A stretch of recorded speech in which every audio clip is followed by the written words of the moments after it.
BP, tunggal putri Korea An Se-young membuktikan diri kalau dirinya lebih alien dari Victor Axelsen. Bagaimana tidak Sobat BP? Di tengah tekanan ribuan fans tuan rumah Cina di Asian Games 2023, ia tetap mampu memenangkan pertandingan atas Chen Yufei. Skor kemenangan An Se-young adalah 21-18, 17-21, 21-8. Yang bikin badminton lovers kebingungan hingga melongo di laga ini adalah momen di mana An mengalami cedera di lutut kanannya saat laga baru memasuki penghujung game pertama. Tampak jelas dari raut wajah pemain 21 tahun ini bagaimana rasa sakit yang ia rasakan saat akhirnya diberi painkiller spray oleh tim medis.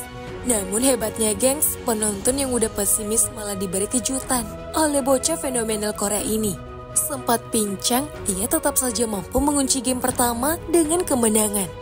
Bahkan saat break pun An hanya fokus melakukan treatment pada lutut kanannya. Mulai dari break game 1 ke game 2, jeda interval game 2, break game 2 ke game 3, hingga jeda interval game ketiga. Bahkan nih gengs, di pertengahan game ketiga, An yang tadinya terlihat berjuang menahan sakit, kini terlihat senyum saat sang pelatih memberi perawatan pada lututnya. Ini nih gengs yang namanya mental juara. Bukannya malah manja-manja, An justru memilih berjuang hingga akhirnya benar-benar sukses dan mempermalukan wakil Cina.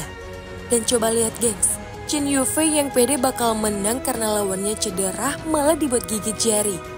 Ia kelelahan hebat di game ketiga, hingga pada akhirnya hanya diberi 8 poin. Dan epiknya lagi Chen Yufei lah yang berbalik merasakan sakit di kakinya saat laga memasuki penghujung game ketiga.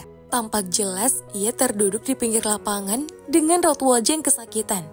Benar-benar epic comeback yang luar biasa kan gengs? Makanya tak ayal kalau An langsung emosional saat akhirnya mengunci kemenangan. Ia memeluk sang pelatih dan teriak kencang di tengah lapangan. Gimana gengs?